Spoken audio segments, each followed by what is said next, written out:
యేసయ్య పరిశుద్ధ నామమునకు మహిమ కలుగునుగాక. వాక్యం వింటున్న వారందరికీ ప్రభువైన యేసుక్రీస్తు వారి శుభనామంలో వందనాలు తెలియజేస్తున్నాను. ప్రియ సహోదరి సహోదరులారా, మనం ఏది విలువైందని భావిస్తామో దాన్ని సంపాదించుకోవడానికి ప్రయాసపడతాం కదా. అలా ఎంతో ప్రయాసపడి సంపాదించుకున్న మన దృష్టికి విలువైన దాన్ని మళ్ళీ ఎక్కడ పోతుందో, ఎక్కడ పోగొట్టుకుంటామో, లేదా ఎవరు కొట్టేస్తారో అని చెప్పి దాన్ని కాపాడుకునే ప్రయత్నం కూడా చేస్తుంటాం. ఏది విలువైందని భావిస్తే దాని కొరకే ప్రయాసపడతాం, దాన్నే కాపాడుకునే ప్రయత్నం చేస్తాం కదండి. అందుకే ప్రపంచవ్యాప్తంగా మనుషులందరూ బంగారాన్ని సంపాదించడానికి నానా తిప్పలు పడుతున్నారు, నానా అగచాట్లు పడుతున్నారు. సంపాదించిన ఆ బంగారాన్ని మళ్ళీ భద్రపరుచుకోవడానికి ఇంకా ఎక్కువ కష్టపడుతున్నారు.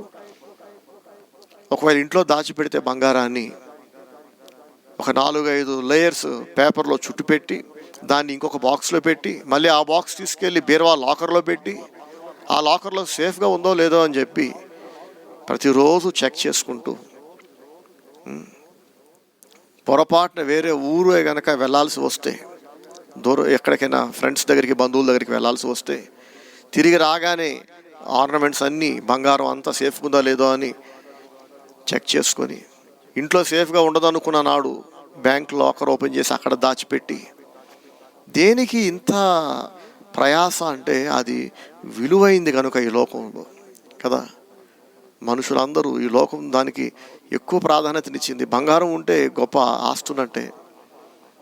మరి బంగారం విలువైందని భావిస్తున్నారు కనుక బంగారాన్ని సంపాదించడానికి, దాచుకోవడానికి కష్టపడుతున్నారు, మంచిదే. మరి ఎందుకని మనుషులలో, సొసైటీలో, కుటుంబాలలో ఒక మనిషికి సాటి మనిషి పట్ల ప్రేమ, అనురాగం, గౌరవ మర్యాదలు తగ్గిపోతున్నాయి? పిల్లలు తల్లిదండ్రులను ప్రేమించట్లేదు, అన్నదమ్ముల మధ్య, అక్కా చెల్లెల మధ్య, తల్లిదండ్రులు పిల్లల మధ్య, బంధువుల మధ్య ప్రేమ అనురాగాలు పలచబడిపోతున్నాయి, స్వార్థం పెరిగిపోతుంది. ఇవన్నీ పోయిన ఆదివారం చెప్పా. కారణం ఏంటి? ఎందుకు సమాజంలో ఇటువంటి దౌర్భాగ్యకరమైన పరిస్థితులు వచ్చాయంటే, ఏ మనిషికి సాటి మనిషి విలువ తెలియట్లేదు. అమ్మా నాన్నలు విలువైన వాళ్ళు అని పిల్లలు భావించట్లేదు, కాబట్టి వాళ్ళని నిర్లక్ష్యం చేస్తున్నారు. పిల్లల్లో అటువంటి నిర్లక్ష్య ధోరణి రావడానికి కారణం అమ్మా నాన్నలే. బాగా చదువు నాయన, బాగా చదువు అని ఎక్కువ చదివించి, నువ్వు చదివిన చదువుకి మన ఊర్లో ఉద్యోగం రాదురా బాబు, మెట్రో సిటీస్లో లేదా వేరే దేశాల్లో, ఇంకా డెవలప్ అయిన కంట్రీస్లోనే నీ చదువుకు తగ్గ ఉద్యోగం వస్తుంది, పెద్ద ఉద్యోగాలు, ఎక్కువ జీతాలు వస్తాయని తల్లిదండ్రులు భావిస్తున్నారు, పిల్లలు భావిస్తున్నారు. కాబట్టి తల్లిదండ్రులను విడిచిపెట్టి చదువుకున్న పిల్లలు అందరూ, కొందరు కాదండి, ఇదేదో ఒక ఊరికి, ఒక కుటుంబానికి పరిమితమైంది కాదు. ఈరోజు మన భారతదేశ వ్యాప్తంగా మనం చూస్తున్నాం. ఉన్నత విద్య అభ్యసించిన పిల్లలలో అత్యధికులు, majority of the children who achieved success in higher studies, they are not living with their parents. తల్లిదండ్రులతో ఉండట్లేదు, తల్లిదండ్రులకు దూరంగా, సొంత ఊర్లకు దూరంగా, దూర ప్రాంతాలలో, ఒకవేళ ఇండియాలోనూ ఉన్న చాలా దూర ప్రాంతాల్లో సంవత్సరానికి 1 2 సార్లు, కొందరైతే 2-3 సంవత్సరాలకు ఒకసారి తల్లిదండ్రులను కలిసే ప్రయత్నం చేస్తున్నారు. కుదరట్లేదు, వీలు అవ్వట్ల. వాళ్ళు లీవ్ ఎవరు?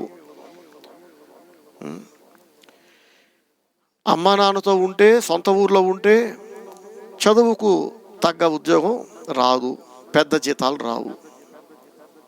అమ్మా నాన్నలు సొంత ఊరును అందరినీ విడిచిపెట్టి దూర ప్రాంతాలకు, దూరదేశాలకు వెళితే పెద్ద ఉద్యోగాలు వస్తాయి, ఎక్కువ జీతాలు వస్తాయి. కాబట్టి ఇప్పుడు అమ్మా నాన్నతో ఉంటూ తక్కువ జీతంతో ఒక ఆర్డినరీ లైఫ్ బ్రతుకుతావా, లేదా అమ్మా నాన్నను విడిచిపెట్టి, అన్నదమ్ములు అందరినీ విడిచిపెట్టి దూర ప్రాంతాలకు వెళ్ళిపోయి బాగా సంపాదించుకొని డబ్బుతో బతుకుతావా అనే ఆప్షన్ మనుషులకు ఇస్తే, మీ అందరికీ తెలుసు కదా అందరూ ఏం కోరుకుంటారు? సెకండ్ థాట్ లేకుండా ఇమ్మీడియట్గా అమ్మా నాన్న లేకపోయినా పర్వాలేదు, సొంత వాళ్ళు లేకపోయినా పర్వాలేదు, ఎక్కడెక్కువ డబ్బు వస్తుందో అక్కడికి వెళ్ళిపోతామని టిక్ పెట్టేస్తారు కదా. పిల్లలు అలా ఆలోచించడానికి కారణం ఒక రకంగా తల్లిదండ్రులే కారణం. చుట్టూ ఉన్న సమాజం కారణం. సమాజం అంతా డబ్బు వెంట పరిగెడుతుంది. డబ్బు ఉంటే అన్నీ ఉంటాయి. బంగారం కొనుక్కోవచ్చు, స్థలాలు కొనుక్కోవచ్చు, ఇల్లు వాకిలు కొనుక్కోవచ్చు నిజమే. కానీ ఎన్ని కొనుక్కున్నా లైఫ్ అంతా తల్లిదండ్రులకు దూరంగా, అన్నదమ్ములకు, సొంత వాళ్ళకు దూరంగా సంపాదించి ఎవరి కోసం సంపాదిస్తున్నారు? నా కోసం అండి. నువ్వంటే ఎవరయ్యా? నువ్వంటే ఎవరమ్మా? నువ్వంటే మీ అమ్మా నాన్న కాదా? నువ్వంటే నీ తోడబుట్టినోళ్ళు కాదా? నువ్వు అంటే నేను మాత్రమే అనే ఒక స్వార్థం, తెలివి తక్కువతనం, మనుషుల విలువ గుర్తుపట్టని దారుణమైన రోజుల్లో మనం బ్రతుకుతున్నాం. పంపించినప్పుడు చక్కగా సెండ్ ఆఫ్ ఇచ్చి పంపిస్తారు అమ్మా నాన్నలు. కాలక్రమంలో మెల్లగా వాళ్ళు ఏం పోగొట్టుకున్నారో, ఏం దూరం చేసుకున్నారో తల్లిదండ్రులకి అర్థమయ్యేసరికి పిల్లలు తల్లిదండ్రులకు దూరంగా బ్రతకటం అలవాటు పడిపోతున్నారు. అప్పుడు రారా బాబు అంటే వాళ్ళు ఎక్కడ వస్తారండి కదా. ముందేమో అమ్మా నాన్నలే చక్కగా అన్నీ ప్యాక్ చేసి సంట్లు కొట్టి పంపిస్తారు. వెళ్ళనానా, ఈ వీధిలో నీలాగా సంపాదించేవాడు ఇంకెవడూ లేడు, మన ఊర్లో నీకంటే పెద్ద ఉద్యోగస్తుడు ఎవడూ లేడు అని చెప్పి అందరూ చెప్పుకుంటారు. మా బాబు ఫలానా దేశంలో జాబ్ చేస్తున్నాడండి, మా బాబు ఫలానా పెద్ద సిటీలో జాబ్ చేస్తున్నాడండి, ఎక్కువ సంపాదిస్తున్నాడండి. మీ బాబు మీ పాప ఎంత సంపాదించినా మీ పిల్లలు లేకుండా మీరు బ్రతికేస్తున్నారు. పిల్లలు లేని వారికి పిల్లలు ఉన్నవారికి తేడా తెలియట్లేదు. ఒక టైం వచ్చినప్పుడు, ఒరే సంపాదించింది ఇక చాలేరా, సొంత ఊరు వచ్చే మాతో ఉండు, అందరం కలిసి ఒక చోట ఉందామంటే ఆ మెట్రో సిటీ కల్చర్కి, సిటీ లైఫ్కి, విదేశాల్లో హై అండ్ లైఫ్కి అలవాటు పడిపోయిన పిల్లలు మళ్ళీ సొంత ఊరు వచ్చి అమ్మా నాన్నలతో బ్రతకడం ఇక ఇష్టపడరు. అలవాటు పోతుంది కదా. అమ్మా నాన్నలు వారికి మోటుగా అనిపిస్తారు. ఇక లైఫ్ ఇష్టపడరు ఇంకెంత మాత్రం. అప్పుడు తల్లిదండ్రులు బాధపడుతుంటారు. అలా బాధపడుతున్న తల్లిదండ్రులను నేను రోజు చూస్తున్నాను. ఇది ప్రతి చోట ఇదే ఉంది కదండి. సరే, ఇక అసలు విషయానికి వస్తే అమ్మా నాన్నలు లేకుండా ఎక్కువ డబ్బా అంటే డబ్బే విలువైందని భావిస్తున్నారు. అమ్మా నాన్నలు విలువైందని భావించట్లేదు. ఇలా ఒక మాయలోకి, భ్రమలోకి సాతాను మానవ సమాజాన్ని నెట్టేశాడండి. ఏది విలువైందో, ఏది విలువలేనిదో గుర్తుపట్టలేని దారుణమైన స్థితిలోకి మనుషులను సాతాను నెట్టేశాడు. దేవుని దృష్టికి విలువైన దాన్ని విలువ లేని దానిగా మనుషుల మనసుల్లో బలంగా సాతాను నాటాడు. దేవుడు దేనికి విలువిచ్చాడో దానికి ఈరోజు మనుషులు విలువ ఇవ్వట్లేదు. అందుకే దేవుడు దేనికైతే విలువ ఇవ్వలేదో, దేవుని దృష్టిలో దేనికైతే విలువ లేదో దానికోసం మనుషులు తెగ ఆరాట పడుతున్నారు, పరిగెడుతున్నారు. దానికోసం విలువైన వాటన్నిటినీ పారేసుకుంటున్నారు. ఏది విలువైందో, ఏది వ్యర్థమైందో వాళ్ళకి అర్థమయ్యేసరికే జరగాల్సిన నష్టం మొత్తం జరిగిపోతుంది. ఇక దాన్ని రిపేర్ చేయలేనంత డ్యామేజ్ జరిగిపోతుంది. నన్ను ఎంతోమంది తల్లిదండ్రులు ప్రార్థించమని నాకు చెప్పారు.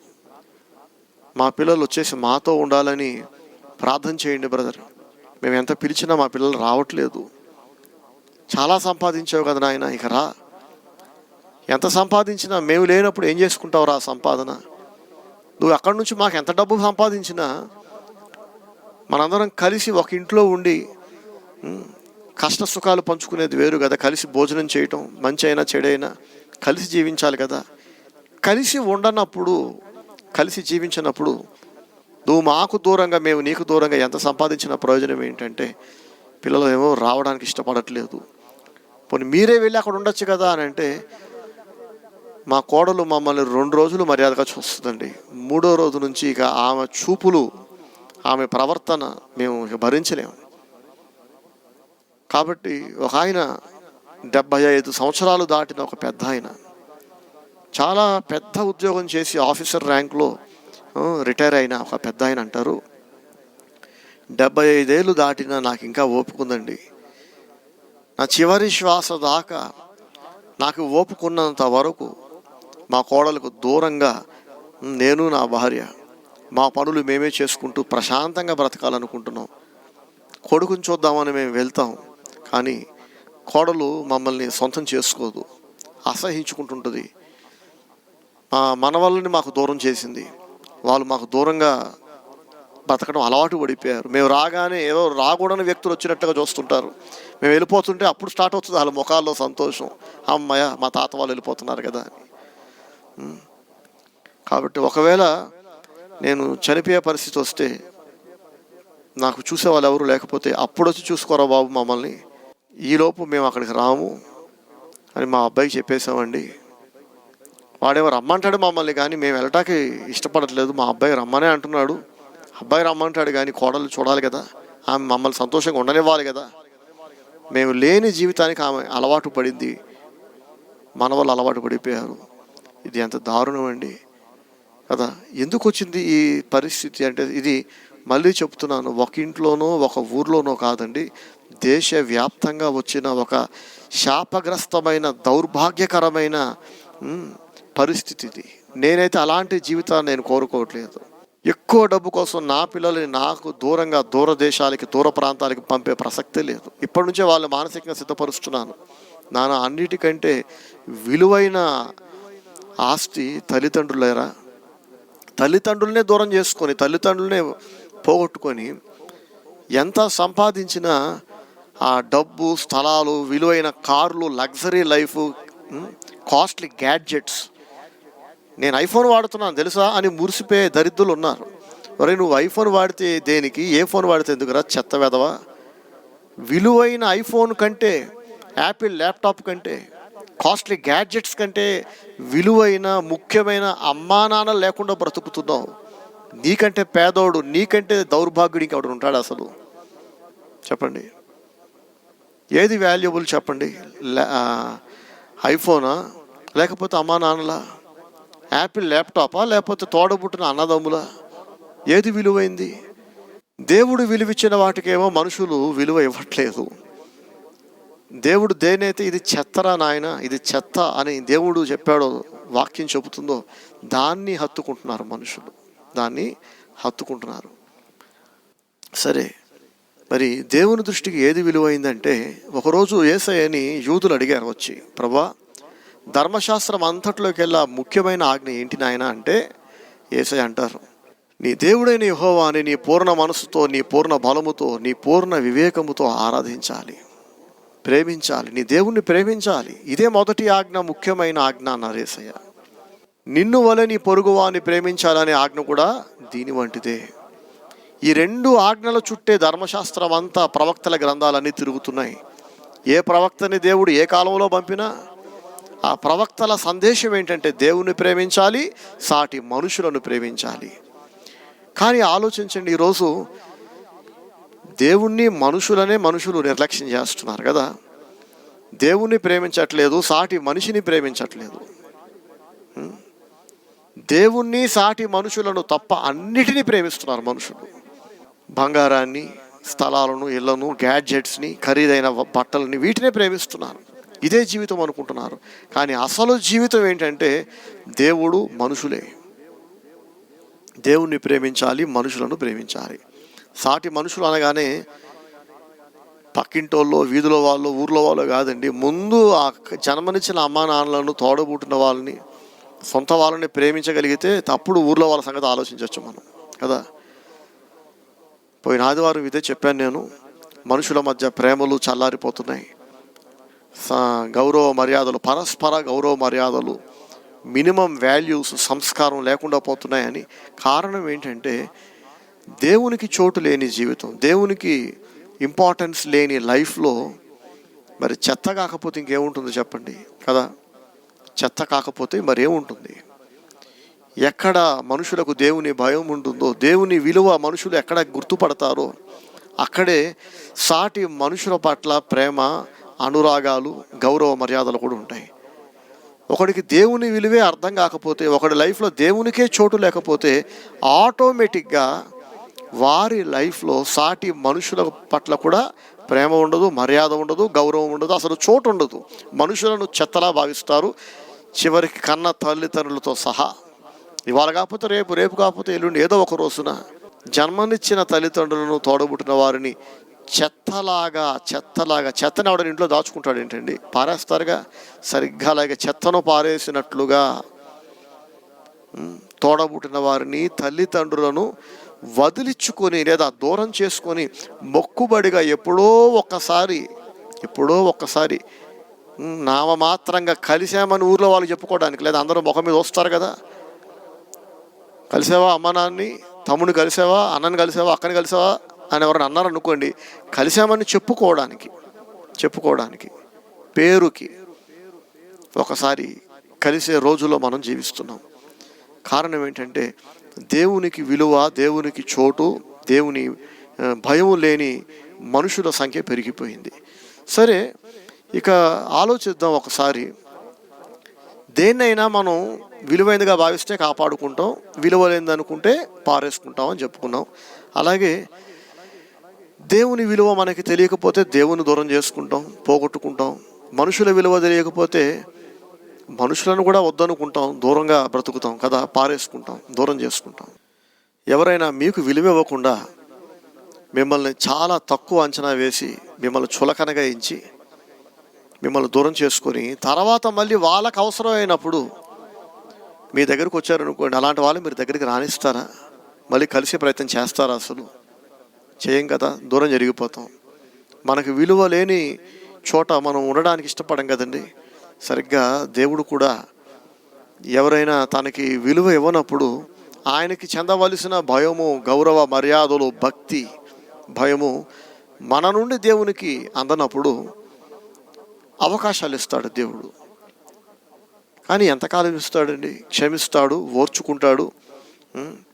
వాక్యం ద్వారా, దేవుని సేవకుల ద్వారా, కళల ద్వారా, దర్శనాల ద్వారా అనేక విధాలుగా దేవుడు మనల్ని పిలుస్తాడు, పలకరిస్తాడు, గద్దిస్తాడు, శిక్షిస్తాడు తన వైపు తిప్పుకోవడానికి. అలా ఆ శిక్షల్లో భాగంగానే ఒక్కొక్కసారి తీవ్రమైన అనారోగ్యాలు, జబ్బుల బారిన మనం పడుతుంటాం. అవేవో న్యాచురల్గా వచ్చిన జబ్బులను మనం భావించకూడదు. దేవుడు మనల్ని ఆ జబ్బు ద్వారా, ఆ అనారోగ్యం ద్వారా గద్దిస్తున్నాడేమో, తన వైపు తిరగమని, తప్పులు సరిచేసుకోమని, ఇప్పటికైనా మారమని పిలుస్తున్నాడేమో అని ఆలోచించాలి. కొన్నిసార్లు కొన్ని ప్రమాదాల బారిన మనం పడుతుంటాం. ఆ ప్రమాదాల వెనక దేవుని హస్తం ఉందేమో, దేవుడు సెలవిచ్చాడేమో ఆ ప్రమాదానికి. అట్లీస్ట్ ఆ ప్రమాదానికి గురైనప్పుడైనా మనం బుద్ధి తెచ్చుకొని దేవుని వైపు తిరుగుతామని దేవుడు ఎదురు చూస్తున్నాడేమో ఆలోచించండి. ఇలా పలు విధాలుగా అనేక ప్రయత్నాలు దేవుడు చేస్తాడు మనల్ని తన వైపు తిప్పుకోవడానికి. ఎంతోమంది తెలివైన వాళ్ళు ఇలా అనారోగ్యాల బారిన పడినప్పుడు, కొందరు ప్రమాదాల బారిన పడినప్పుడు, కొందరు ఆర్థిక సమస్యల్లో నలిగిపోతున్నప్పుడు కొందరు దేవుని వైపు తిరుగుతారు. ప్రైజ్ ది లార్డ్, హల్లెలూయా. తెలివైన వాళ్ళందరూ శ్రమల మధ్యలో దేవుని వైపు తిరుగుతారు. కానీ మూర్ఖులు, భక్తిహీనులు, తెలివి లేని వాళ్ళు ఎన్ని అనారోగ్యాలు వారిని చుట్టుముట్టినా, ఎన్ని ఆర్థిక సమస్యలు వారికి వచ్చినా, ఎన్ని ప్రమాదాల బారిన పడినా అంతే మూర్ఖంగా, దేవునికి దూరంగా, దేవునికి భయపడకుండా లోకానుసారంగా బ్రతుకుతూ అలా కొనసాగుతుంటారు. అలాంటి వారి పట్ల దేవుడు ఏం చేస్తున్నాడంటే ఎల్ల కాలము అవకాశాలు ఇస్తూ దేవుడు ఉన్నాడండి. ప్రేమగల దేవుడే అయినప్పటికీ, క్షమించే దేవుడే అయినప్పటికీ దేనికైనా ఒక హద్దు ఉంటుంది కదా, ఒక ఎండ్ ఉంటుంది. ఒక సమయంలో మనం ఊహించని టైంలో, మనం గుర్తుపట్టలేని విధంగా ఇక దేవుడు మనల్ని విడిచిపెట్టేస్తాడు. అంటే ఇక పిలుపులు ఉండవు. నా పిల్లలారా, నా కుమారుడా, నా కుమార్తె రా, నా వైపు తిరుగు. ఎందుకు చెత్త వైపు పరిగెడుతున్నావు? నువ్వు చచ్చిపోతే నువ్వు సంపాదించిన నీ డబ్బు, నీ స్థిర చరాస్తులు, నీ విలువైన గ్యాడ్జెట్స్, ఖరీదైన బట్టలు, ఫర్నిచర్, ఇవేవి నీ వెంట రావు. దేవుని కొరకు జీవించిన జీవితం మాత్రమే నిత్యత్వములో యుగయుగాలు నీతో ఉంటుంది. అదే విలువైన ఆస్తి నాయన అని దేవుడు అనేక విధాలుగా, అనేక సార్లు అందరితో మాట్లాడతాడు. అందరితో. ఒకడు దేవుని నిర్లక్ష్యం చేసినంత మాత్రాన దేవుడు వెంటనే వాడినే విడిచిపెట్టాడండి. అనేక సార్లు దేవుడు పిలుస్తుంటాడు. కానీ పిలిచి ఒక సమయానికి దేవుడు ఇక పిలవటం మానేస్తాడు, అవకాశాలు ఇవ్వడు. ఇంకా మరో మాటలో చెప్పాలంటే దేవుడు వారిని విడిచిపెట్టేస్తాడు. బైబిల్లో మనం అలాంటి వ్యక్తులను మనం చూస్తాం. దేవుడు ఎంతో ప్రేమించి, దీవించి, ఎన్నో అవకాశాలు ఇచ్చి, ఎంతో గద్దించి వాళ్ళ వైపు, తన వైపు దేవుడు పిలిచిన వాళ్ళు దేవుని వైపు తిరగనప్పుడు దేవుడు విడిచిపెట్టిన వ్యక్తులను, సమాజాలను మనం చూస్తామండి. అందులో మనకి మొదట గుర్తొచ్చే వ్యక్తి ఎవరు అనగానే సంసోను. అతడు ఒక కారణ జన్ముడు.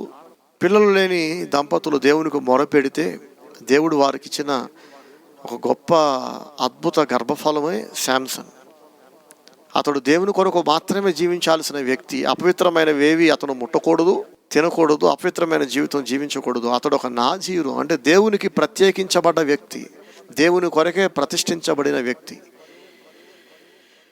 దేవుని ఆత్మ శాంసన్ మీదకి బలముగా దిగి వచ్చినప్పుడల్లా ఈ సంసోను మామూలు మానవుడిలా కాకుండా ఒక అసాధారణమైన బలాన్ని, శక్తిని ప్రదర్శించేవాడట. కాబట్టి ఇజ్రాయేలీయులను తమ విరోధుల నుంచి, శత్రువుల బారి నుంచి కాపాడడానికి దేవుడు సంసోన్ని వాడుకున్నాడు. ఇజ్రాయేలీయులకు రక్షకుడు అన్నమాట ఈ శాంసన్. ఎవరికైనా ఆపద కలిగితే, ఎప్పుడైనా శత్రువులు ఇజ్రాయేలీయుల మీద దాడి చేస్తే ఇజ్రాయేలీయులు వెంటనే శాంసన్ శత్రువులు వస్తున్నారు అని గట్టిగా అరిచేవాళ్ళు. వెంటనే ఆ అరుపు తన చెవిన పడగానే శత్రువులు వస్తున్నారు, అటాక్ చేస్తున్నారు అనే మాట సంసోను చెవులు వినబడగానే ఇమ్మీడియట్గా దేవుని ఆత్మ అతని మీదికి బలముగా దిగి రావటం జరిగేది.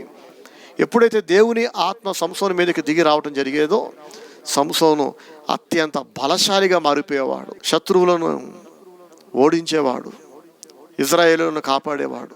ఇలా దేవుని ఆత్మ వలన బలము పొంది సంసోను ఇజ్రాయేలీయులను అనేక మార్లు తమ శత్రువుల నుంచి కాపాడాడు.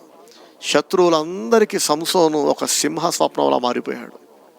సంసోను ఎలాగైనా చంపాలని శత్రువులు ఒక అవకాశం కొరకు ఎదురు చూస్తున్నారు. అనేక సార్లు ప్రయత్నించారు కానీ అవన్నీ విఫల ప్రయత్నాలు అయిపోయాయి. ఎప్పుడెప్పుడు సంసోను చంపుదామా అని చూస్తున్నారు కానీ కుదరట్లేదు. ఈ సంసోనేమో మెల్లమెల్లగా తప్పుల మీద తప్పులు చేయటం ప్రారంభించాడు. దేవుని కంటే ఎక్కువగా లోక సంబంధమైన వాటికి ప్రాధాన్యతనివ్వటం ప్రారంభించాడు. ఇంత చెప్పుకున్నట్లు దేవునికి బాధ కలిగినా, కోపం వచ్చినా దేవుడు దయగల దేవుడు కదండి, ప్రేమించే దేవుడు, క్షమించే దేవుడు. వెంటనే శాంసన్ విడిచిపెట్టలేదు.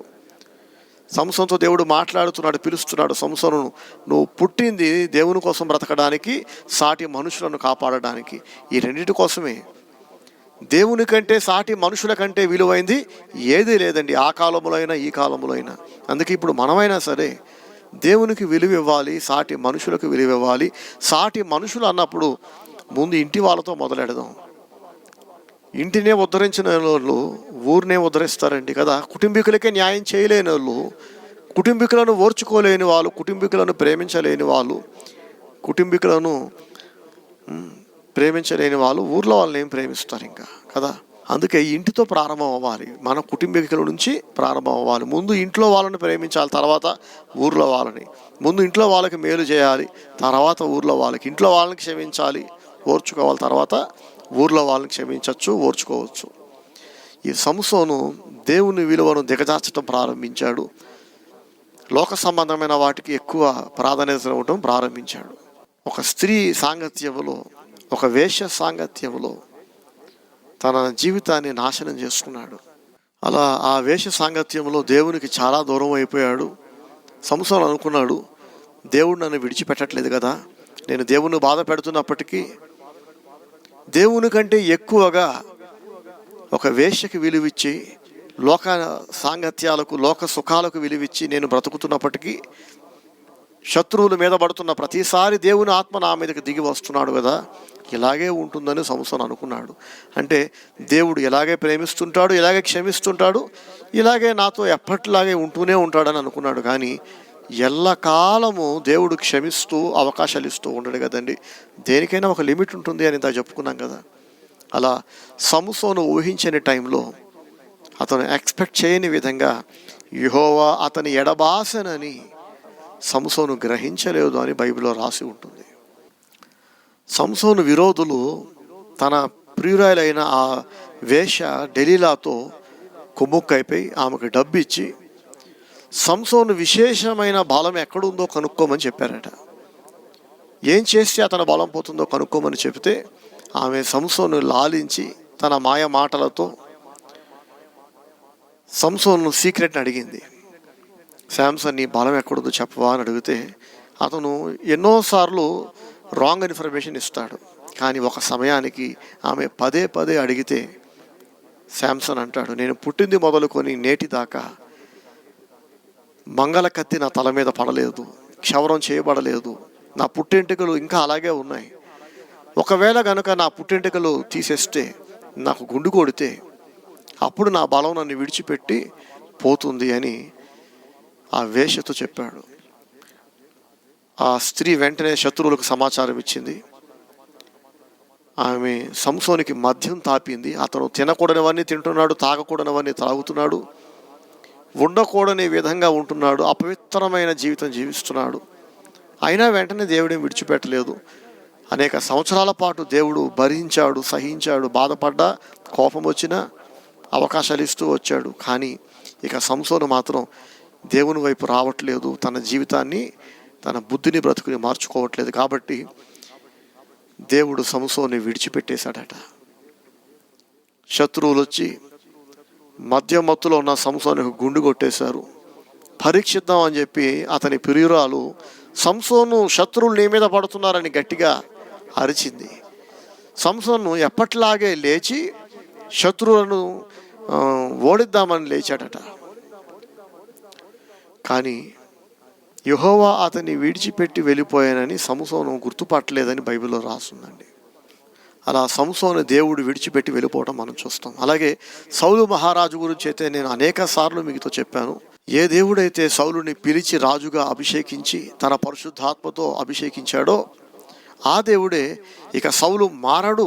ఎన్ని అవకాశాలు ఇచ్చినా, ఎంత గద్దించినా, తప్పుల మీద తప్పులు చేస్తూనే ఉంటున్నాడు, ఇక వీడు మారడు అని దేవుడు అనుకున్నప్పుడు సౌలును దేవుడు విడిచిపెట్టేయటం మనం చూస్తామండి. యెహోవా యొద్ద నుండి దురాత్మ ఒకటి వచ్చి సౌలును బాధించను అని బైబిల్లో రాయబడటం మనం చూస్తాం. మొదటి సమూయేలు గ్రంథము 16వ అధ్యాయము 14వ వచనంలో మనం చూస్తాం. యెహోవా ఆత్మ సౌలును విడిచిపోయి యెహోవా యొద్ద నుండి దురాత్మ ఒకటి వచ్చి అతన్ని వెరపింపగా అని వ్రాయబడి ఉంది. దేవుడు సౌలుని విడిచిపెట్టేశాడు. దేవుడు సంసోను విడిచిపెట్టి వెళ్ళిపోయాడు.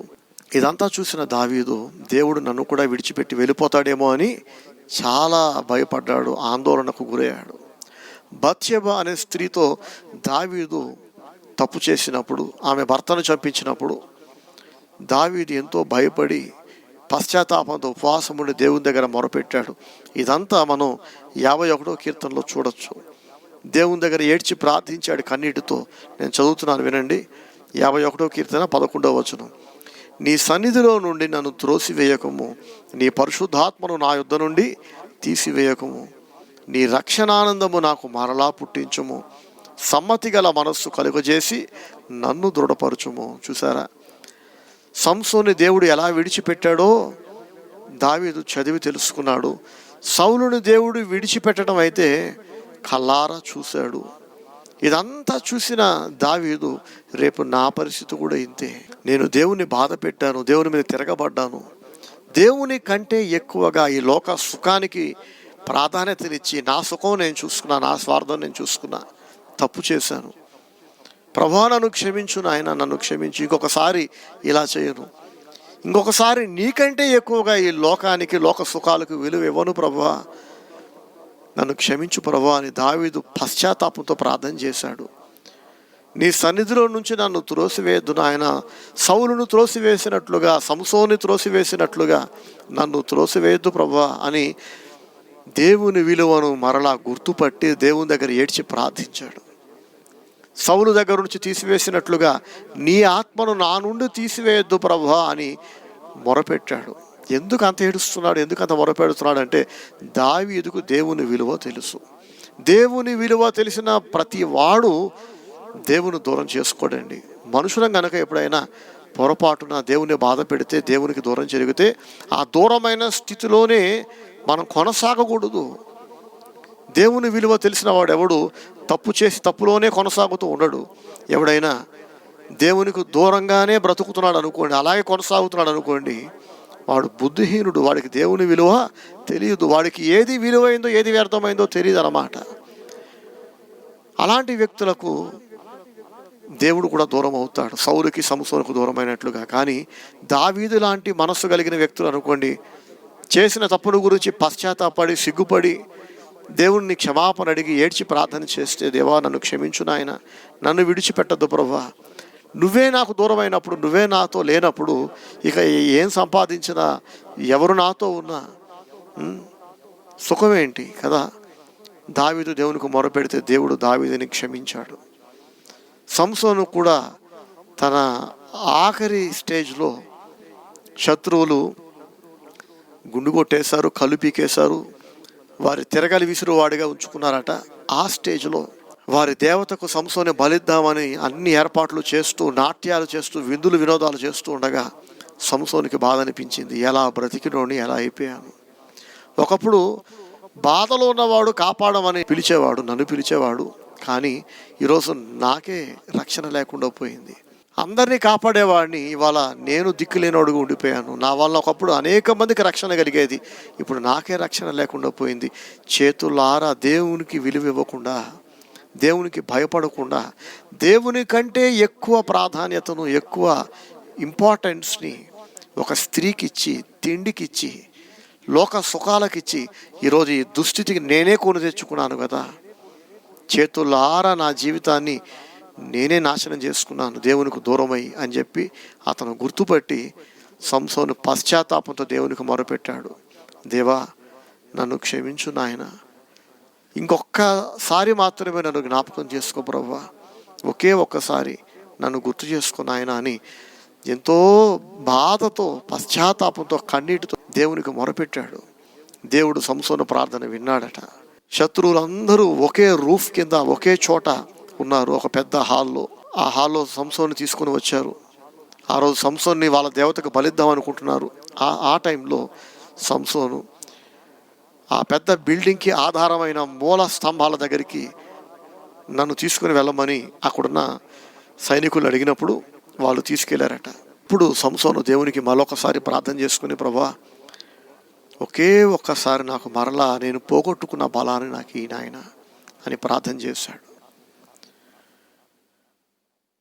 నేనును ఫిలిష్తీయులను ఒకే మారు చనిపోదుము గాక అని బిగ్గరగా అరుస్తూ ఆ బిల్డింగ్ మొత్తానికి ఆధారమైన మూల స్తంభాలు రెండింటిని గట్టిగా పట్టుకొని తన బలమంతా వాడి ముందుకు వంగాడట.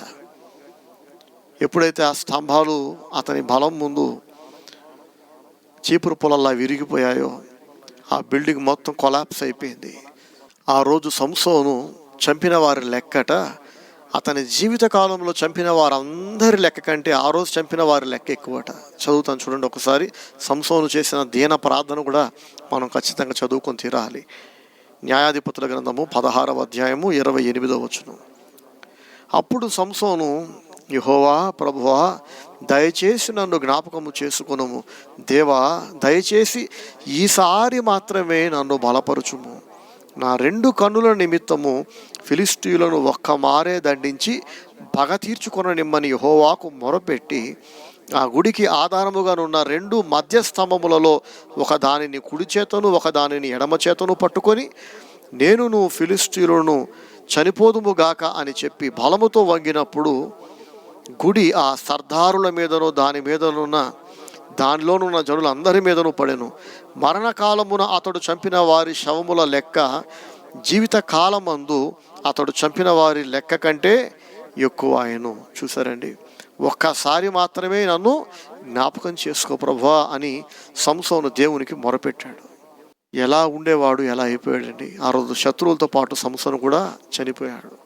శత్రువులను చంపడానికే పుట్టినవాడు, వారితో పాటు ఇతడు కూడా చచ్చిపోయే దుస్థితి ఏర్పడింది.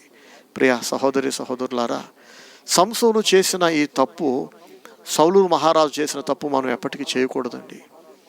దేవుడు సంసోను క్షమించాడు, మరలా బలం ఇచ్చాడు, కానీ ప్రయోజనం ఏంటి? అతడు బ్రతుకుంటే అందరికీ మేలయ్యేది కదండి. అతడు అందరినీ రక్షించడానికి పుట్టినవాడు, దేవునికి మహిమను కలిగించడానికి పుట్టినవాడు, కానీ తనకే రక్షణ లేకుండా అయిపోయింది. ఇప్పుడు తన వలన దేవునికి మహిమ లేదు, దేవుని నామానికి అవమానకరంగా సంసోను తన శత్రువులతో పాటు చనిపోయాడు. దావీదుకున్న తెలివి, దావీదుకున్న దేవుని భయం మనకి కావాలి. దావీదు దేవుని విలువ గుర్తుపట్టాడు, దేవునికి మొరపెట్టాడు. మనం కూడా దేవుని విలువ గుర్తుపట్టిన వాళ్ళమైతే తెలుసో తెలియకో పొరపాటునో దేవునికి మనం దూరం అయితే, ఒకవేళ దేవుని బాధ పెట్టినట్లయితే, దేవుని కంటే ఎక్కువ విలువను మనం లోక సంబంధమైన వాటికి, లోక సుఖాలకు ఇచ్చి మనకు నచ్చినట్లు మన స్వార్థం కొరకు మనం బ్రతికినట్లయితే దేవుని క్షమాపణ అడగాలి. దేవుడు తప్పక క్షమిస్తాడు. ఒకవేళ దేవుణ్ణి క్షమాపణ అడగకుండా దేవునికి దూరంగా లోక ఆశలతో, అన్యుల వలె దేవుడు లేని ప్రజలలాగా దేవుని కంటే, సాటి మనుషుల కంటే డబ్బుకి, భోజనానికి, బట్టలకి, గ్యాడ్జెట్స్కి, వీటన్నిటికీ ఎక్కువ ప్రాధాన్యతనిస్తూ వాటిని సంపాదించుకోవడానికి ప్రయాసపడుతూ, వాటిని చూసి మురిసిపోతూ నాకేం తక్కువలే, బాగా సంపాదించాను, సుఖపడుతున్నాను అని మురిసిపోతున్నట్లయితే ఎల్లా కాలము దేవుడు మనల్ని పిలుస్తూ, గద్దిస్తూ, శిక్షిస్తూ కూర్చోడండి. ఒక సమయానికి దేవుడు మనల్ని విడిచిపెట్టేస్తాడు. అందుకే దేవుణ్ణి మనం పోగొట్టుకోకూడదు, దేవుణ్ణి కాపాడుకోవాలి, దేవుని విలువను మనం గుర్తుపట్టాలి. లేకపోతే సంసోను, సౌలుకు కలిగిన దుస్థితి మనకి కలుగుతుంది. దేవుడు మనల్ని విడిచిపెట్టి వెళ్ళిపోతాడు. కాబట్టి దేవుని విలువ మనం గుర్తుపట్టాలి. ఆయన మన సృష్టికర్త, ఆయన దగ్గర నుంచి వచ్చాం. రేపు మరణిస్తే మళ్ళీ ఆయన సముఖంలో నిలబడి మనం లెక్క చెప్పాలి మన లైఫ్ గురించి. ఆయన లేకుండా అసలు మనము లేము. ప్రాణము లేని శరీరానికి ఎలాగైతే విలువ ఉండదో, ప్రాణము లేని శరీరాన్ని దాని మీద ఎన్ని సంట్లు కొట్టినా, ఎంత ఖరీదైన బట్టలు వేసినా ఆ శవానికి కులిపోతూనే ఉంటుంది కదా. మనం సంటు కొట్టామని, కాస్ట్లీ బట్టలు వేసామని, స్నానం చేయించి పౌడర్ రాసామని చెప్పి కులిపోకుండా అవుతుందా చెప్పండి? దానికి విలువ ఉంటుందా శవానికి? ప్రాణం ఉన్నంత వరకే కదండి. ప్రాణము లేని శరీరానికి ఎన్ని ఖరీదైన బట్టలు, సెంట్లు కొట్టిన విలువ ఎలాగైతే ఉండదో, అది కంపు కొడుతూనే ఉంటుందో, కులిపోతూనే ఉంటుందో, దేవుడు లేని మనుషుల జీవితం కూడా అంతే. వారికి నెమ్మది ఉండదు, మనశ్శాంతి ఉండదు, సుఖం ఉండదు. ఖరీదైన గ్యాడ్జెట్స్ తోటి, డబ్బుతోటి, విలాసవంతమైన వస్తువులతోటి, ఫర్నిచర్తో, వీటన్నిటితో సుఖం ఉంటుంది అనేది సైతాను మాయ, మోసము, భ్రమ. అందులో నుంచి బయటికి రావాలి మనుషులందరూ. దేవుని కలిగిన వాడికి మనశ్శాంతి ఉంటుంది. దేవుడు కలిగిన కుటుంబంలో ఏక మనస్సు ఉంటుంది, ఐక్యత ఉంటుంది, సుఖం ఉంటుంది, కాపుదల ఉంటుంది, హెల్త్ ఉంటుంది. పారేసుకునేంత కాకపోయినా కావలసినంత బాధలో ఉన్న వారికి, దీనులకు సహాయం చేసేంత మాత్రం ఖచ్చితంగా డబ్బు దేవుడు పంపిస్తాడు అందరికీ.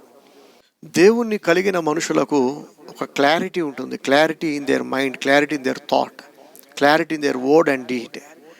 వారి ఆలోచనల్లో, వారి నిర్ణయాల్లో, వారి మాటలలో, వారి చేసే పనులలో స్పష్టత ఉంటుంది, క్లారిటీ ఉంటుంది. అయోమయం, గందరగోళం ఉండదు. మొన్న తీసుకున్న నిర్ణయాలకి ఈరోజు, రేపు, జీవిత కాలం నేను కట్టుబడి ఉంటాను. పూటకొకలాగా, గంటకొకలాగా నేను నా నిర్ణయాన్ని మార్చుకోను. కారణం ఏంటంటే నాకు క్లారిటీ ఉంది. నిర్ణయం తీసుకునే ముందే ఇలా చేయొచ్చా, చేయకూడదా, తప్ప ఒప్ప అనే క్లారిటీ 100% నాకు ఉంది. దేవుని కలిగిన వాళ్ళందరికీ క్లారిటీ ఉంటుంది, స్పష్టత ఉంటుంది. కానీ ఎవరి లైఫ్లో అయితే దేవునికి ఇంపార్టెన్స్ ఉండదో, వాల్యూ ఉండదో, దేవుని కంటే ఎక్కువగా లోక సంబంధమైన వాటికి, డబ్బుకి, లోక సుఖాలకి అధిక ప్రాధాన్యతనిచ్చి ఇదే జీవితం అనుకొని బతికేస్తుంటారు సరా, వాళ్ళకి క్లారిటీ ఉండదు. దేని మీద క్లారిటీ ఉండదు. గందరగోళం, అయోమయం, అశాంతి, భయము, యాంగ్జైటీ అంటారు చూడండి. చిన్న చిన్న వాటికి భయపడిపోవటం, భవిష్యత్తు గురించి వారికి భద్రత ఉండదు. ఎంత డబ్బు సంపాదించినా ఆ డబ్బు వలన వీళ్ళకి భరోసా ఉండదు. అందుకే డబ్బు పిచ్చి పట్టుకుంటుంది. లేనోడు బాగా కష్టపడి సంపాదిస్తున్నాడంటే ఒక అర్థం ఉంటుంది, పాపం లేదు కదా అని. ఎంత సంపాదించినా ఆ సంపాదించిన దానితో తృప్తి లేకుండా ఇంకా ఇంకా సంపాదించాలనే ఒక పిచ్చి, సంపాదించి అక్కడ చచ్చిపోయినాక ఇదంతా ఇంకెవడో అనుభవిస్తాడు. తేనెటీగలు చూడండి, తేనె మొత్తం సంపాదిస్తాయి, ఎవడో వచ్చి దాన్ని పిండుకొని తాగుతాడు కదా. సరిగ్గా అలాగే సంపాదించి ఆ డబ్బు పిచ్చి, ధనాపేక్ష అంటారు దీన్ని, అది కూడా ఒక దయ్యమే. ఈ దయ్యం పట్టినోడు సంపాదిస్తుంటాడు, దేవుని కొరకు ఖర్చు పెట్టడు, బేదల కొరకు ఖర్చు పెట్టడు, వాడు కూడా అనుభవించడు. వాళ్ళ దగ్గర పిసినాస్థానం ఉంటుంది. దాస్తారు వీళ్ళు తినరు, ఎవరికి పెట్టరు. ఆఖరికి దేవునికి రూపాయి ఖర్చు పెట్టకుండా, బేదలకి ఖర్చు పెట్టకుండా, వీళ్ళ కోసం కూడా పెద్దగా ఖర్చు పెట్టుకోరు. అధిక పొదుపు, అధిక పిసినార్తనం, దాచి సుఖపడకుండానే, పెద్దగా ఆ డబ్బును అనుభవించకుండానే ఎవడికో దొబ్బెట్టుకోవటమో లేదా అలా చచ్చిపోవటమో జరుగుతుంది. ఇది బైబిల్ చెప్తున్న వాస్తవం. దేవుని భయం లేని వ్యక్తులు సంపాదిస్తారు, పోగేస్తారు, కానీ సుఖపడరని దేవుని వాక్యం అంటుంది. కనుక దేవునికి విలువిద్దాం, దేవునికి భయపడదాం, ఫస్ట్ ప్లేస్ దేవునికి ఇద్దాం. ప్రతిరోజు దేవునికి సమయం ఇద్దాం, దేవుని సొమ్ము దేవునికి ఇచ్చేద్దాం. దేవునికి చెందవలసిన సమయము, ధనము తగిన విధముగా దేవునికి భయపడే విధానం, ప్రతి నిర్ణయం ఇది దేవునికి అనుకూలంగా ఉందా లేదా, దేవుని వాక్యానుసారంగా ఉందా లేదా, నేను ఇలా మాట్లాడచ్చా లేదా, ఇలా బ్రతకచ్చా లేదా, 1కి 10 సార్లు ఇలా మనం ఆలోచించి నిర్ణయాలు తీసుకున్నప్పుడు, దేవుని గురించి దేవుని వాక్యం గురించి ఆలోచించి మాట్లాడి బ్రతికినప్పుడు మనం దేవునికి ఇంపార్టెన్స్ ఇస్తున్నామని అర్థం కదా. బంగారం విలువ గుర్తుపట్టిన వాళ్ళందరూ బంగారాన్ని భద్రపరుచుకున్నట్లుగా దేవుని విలువ తెలిసిన వాళ్ళు ఎవరు దేవుని దూరం చేసుకోరు, దేవుని పోగొట్టుకోరు. దేవుని విలువను గుర్తుపట్టిన వాళ్ళు మనుషుల విలువ కూడా గుర్తుపడతారు, మనుషులను కూడా అందుకే కాపాడుకునే ప్రయత్నం చేస్తారు. దేవుని భయము, దేవుని విలువ లేని వాళ్ళు మాత్రమే కన్న తల్లిదండ్రుల కంటే డబ్బుకి ఎక్కువ విలువిస్తారు. తల్లిదండ్రులు లేకపోయినా డబ్బు ఉంది కదా అనుకుంటారు. తోడబుట్టిన వాళ్ళు ఎవరు లేకపోయినా నాకు డబ్బు ఉంది కదండి, ఇంటి ముందు ఒక కారు ఉంది, ఇంట్లో ఫర్నిచర్ ఉంది, ఏసీ పెట్టుకున్నాను.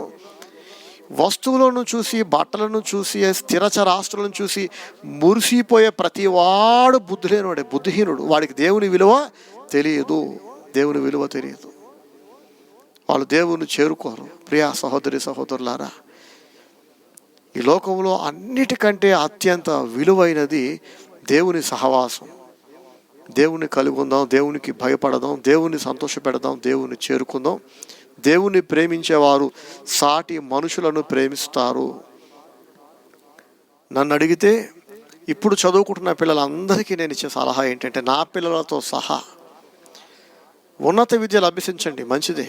కానీ మీరు ఎంత చదివినా మీ కన్న తల్లిదండ్రులను, తోడబుట్టిన వారిని వారు లేకుండా దూర ప్రాంతానికి వెళ్ళిపోయి తెగ సంపాదిస్తున్నారు అనుకోండి, మీరు సాతాను ఉచ్చులో పడ్డారు, మీరు సాతాను ట్రాప్లో పడ్డారు.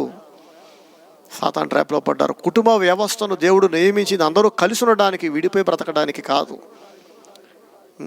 విడిపోయి దూరంగా బ్రతకడానికి కాదు. మీరైనా తల్లిదండ్రుల దగ్గరికి వచ్చేయండి, లేదా తల్లిదండ్రులైనా మీ దగ్గరికి తీసుకుని వెళ్ళండి. ఎక్కువ జీతం సొంత ఊర్లో అమ్మా నాన్నలతో పాటు ఉన్నప్పుడు లేకపోయినా పర్వాలేదు. ఎన్ని కోట్లు ఖర్చు పెడితే మళ్ళీ చచ్చిపోయిన అమ్మా నాన్నలు మనం చేసుకుని రాగలని చెప్పండి? మనుషులు బ్రతుకుండగానే వాళ్ళతో కలిసి ఉండాలి. ఒక జనరేషన్లో నేను చూశానండి, అన్నదమ్ములందరూ విడిపోయి బ్రతికారు. అన్నయ్యకి ఆరోగ్యం బాగోలేదు, హాస్పిటల్లో పడ్డడం తెలియగానే తమ్ముళ్ళు అందరూ అప్పుడు పరిగెత్తుకుంటూ వెళ్ళి ఐసీయూ బయట నిలబడి ఉంటారు. ఐసీయూలో నుంచి మళ్ళీ అన్నయ్య బయటకు వచ్చాక వారం రోజులు ఇంటి దగ్గర సర్వీస్ చేసి తర్వాత మళ్ళీ ఎవరి దారు వాళ్ళు బతుకుతుంటారు. తమ్ముడికి బాగోపోతే అప్పుడు వస్తాడు అన్నయ్య, అన్నయ్యకి బాగోపోతే అప్పుడు తమ్ముడు వస్తాడు. రోగాలు వచ్చినప్పుడు, ప్రాణం మీదకి వచ్చినప్పుడు మాత్రమే వీళ్ళు మొహాలు చూసుకుంటారు. తర్వాత బ్రతుకులు మళ్ళీ ఎవరికి వెళ్ళరు, ఎవరెవరితో మాట్లాడుకోరు. జబ్బును పడ్డప్పుడే పిల్లలు తల్లిదండ్రుల దగ్గరికి రావాలా? ఆరోగ్యాలు బాగున్నప్పుడు ఎందుకు కలుసు ఉండకూడదు చెప్పండి? కాబట్టి ఒక శాపగ్రస్తమైన జనరేషన్ని నేను చూశానండి. ఆ బాధ ఇంకా నా మనసులో ఉంది. తెలివిలేని అన్నదమ్ములు అలాగే చచ్చిపోయారు ఆఖరికి అందరూ. అన్నయ్య చచ్చిపోయాడు అనగానే తమ్ముడు ఎక్కి ఏడుస్తున్నాడు. ఒరే, అన్నయ్య బతుకుండగా ఎప్పుడైనా వెళ్ళి కలిసేవారా? వెళ్ళి అన్నయ్యని బతుకుండగా కలిసి ఉండనోడు నీకు అసలు ఏడిచే అర్హత ఉందా? తమ్ముడు చచ్చిపోయాడని అన్నయ్య ఎక్కి ఏడుస్తున్నాడు. తమ్ముడు బతుకుండగా అన్నయ్య కలవలేదు, అన్నయ్య బతుకుండా తమ్ముడు కలవలేదు, తల్లిదండ్రులు బతుకుండగా పిల్లలు కలవలేదు. అమ్మా నాన్న చచ్చిపోయిన తర్వాత మాత్రం గ్రానైట్తో కట్టించానండి సమాధి. మా అమ్మా నాన్న తెలుసా? ఆ సమాధుల తోటలో మా అమ్మా నాన్నల సమాధి అంత కాస్ట్లీ సమాధి ఇంకేమి లేదంటే అసలు ఆడిని చంపి ఆ సమాధిలో పెట్టాలనిపిస్తుంది తీసుకెళ్ళి. ఏం బ్రతుకురా నీది కూడా బ్రతుకేనా? లాస్ట్ 10 years నువ్వు ఎన్ని రోజులు కలుస్తున్నావు మీ అమ్మ నాన్నతో చెప్పు అని ఒక వ్యక్తిని అడిగా. నాకు చెప్తున్నాడు, కాస్ట్లీ సమాధి బ్రదర్ నేను కట్టించానండి అని. సమాధి సంగతి పక్కన పెడితే చచ్చిపోయినాక ఖరీదైన సమాధి కట్టించడం కంటే బ్రతుకుండగా నువ్వు ఎన్ని రోజులు కలుస్తున్నావు? లాస్ట్ 10 yearsలో నెలలు వదిలే, వారాలు వదిలే, ఎన్ని రోజులు కలుస్తున్నావు మీ అమ్మ నాన్నతో అంటే సంవత్సరానికి 1 సారో 2 సార్లు వచ్చేవాడట. వచ్చినప్పుడల్లా 2 రోజులు 3 రోజులు అలా లెక్కేస్తే గత 10 సంవత్సరాలలో అతను మహా అయితే 1 నెల రోజులు కలుస్తున్నాడు తల్లిదండ్రులతో. అది ఒక బ్రతికేనా? జన్మనిచ్చిన తల్లిదండ్రులతో కలిసి లేనప్పుడు ఎంత సంపాదిస్తే ప్రయోజనం ఏంటి కదండి. నేను అలా బ్రతకలేను. కాస్త దేవునికి మనుషులకు విలువిచ్చే వాళ్ళు ఎవరు ఇలా బ్రతకలేరండి. బ్రతుకుండగానే మనుషులతో కలిసి ఉండండి. చనిపోయిన తర్వాత సమాధుల మీద దండలేసి పాలాభిషేకాలు చేసి ఏమండి ఖరీదైన సమాధులు కట్టించడం ఇది తెలివి కాదు.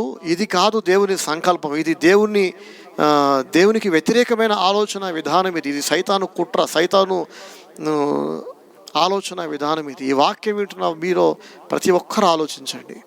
మనుషులు బ్రతుకుండగానే మనుషుల విలువను గుర్తుపట్టండి. ఒక మనిషి బ్రతుకుండగా ఆ మనిషి విలువ మీరు గుర్తించకుండా నాకేం కొదువ లేదు కనుక నేను బాగా ఉన్నాను కనుక నా కోసం నేను బ్రతుకుతా అని చెప్పి మీకోసం మాత్రమే బ్రతికితే ఒకరోజు మీరు దేవుని ఎదుట నిలబడి దేవునికి లెక్క చెప్పాలి. దేవుడు తన దగ్గరికి మిమ్మల్ని రానివ్వడు. నీ దేవుడైన యెహోవాను ప్రేమించాలి, నిన్ను ప్రేమించినట్టు నీ పొరుగువాడిని ప్రేమించాలన్నాడు దేవుడు. దేవుణ్ణి మనుషులను ప్రేమించని వాడు, కొందరు అంటుంటారు నేను దేవుని ప్రేమిస్తున్నాను కానండి అమ్మ నాన్నకు దూరంగా ఉంటా. దేవుడు అంటే చాలా ప్రేమ అండి కానీ తోడబుట్టిన వాళ్ళకి దూరంగా ఉంటా. వాళ్ళు ప్యూర్ నంబర్ 1 దొంగలార్లు. దేవుని ప్రేమించేవాడు సాటి మనుషులను ప్రేమించి తీరుతాడు. దేవుని ప్రేమిస్తున్నాను కానీ నాకు మనుషులు వద్దు, సొంత వాళ్ళు వద్దు, రక్త సంబంధికులు లేదా నా బాధ్యత కలిగిన వాళ్ళు నాకు వద్దనేవాడు వాడు ఒక నంబర్ 1 ఫ్రాడ్, 420 దొంగ అన్నమాట. సరే, విలువైన వాటిని మనం కాపాడుకుంటాం, దాచుకుంటాం, భద్రపరుచుకుంటాం. ఒకవేళ విలువైన ఫోన్ కానీ బంగారం కానీ మనం నిర్లక్ష్యంగా ఎక్కడైనా పారేసాం అనుకోండి, దాన్ని ఎవడో ఒకటి ఎత్తుకుపోతాడు కదా. కాబట్టి అలాగే దేవుని విలువ మనం గుర్తుపట్టకుండా నిర్లక్ష్యం వహిస్తే దేవుడు కూడా మనకు దూరం అయిపోతాడు, మనుషులు కూడా దూరం అయిపోతారు. తర్వాత ఆలస్యంగా సంసోనులాగా మనం పశ్చాత్తాపడినా, దావీదులాగా పశ్చాత్తాపడినా ఒక్కొక్కసారి జరిగే నష్టాన్ని మనం బ్రతుకంతా పూడ్చలేం. కనుక ప్రియ సహోదరి సహోదరులారా, దేవునికి భయపడదాం, దేవుని ప్రేమిద్దాం, మొదటి స్థానం దేవునికి ఇద్దాం. తక్కువ డబ్బునా పర్వాలేదు, మనుషులతో కలుసుందాం. మనుషులందరినీ దూరం చేసుకుని వస్తువులన్నీ ఇంటి నిండా నింపేసుకుంటే అదేం బ్రతుకండి కదా. ఇది కరెక్ట్ కాదు. ఈ వాక్యం వలన మీరు బలపడితే, దీవించబడితే మీరు కూడా తిరిగి పరిచర్యను బలపరచండి, పరిచర్యకు దీవెనగా ఉండండి. మీరు మేలు పొందితే మాత్రం తిరిగి పరిచర్యకు మేలు చేయండి. ప్రభు మనందరికీ సహాయం చేయను గాక. ప్రభు మిమ్మల్ని దీవించును గాక. ఆమేన్. Praise the lord.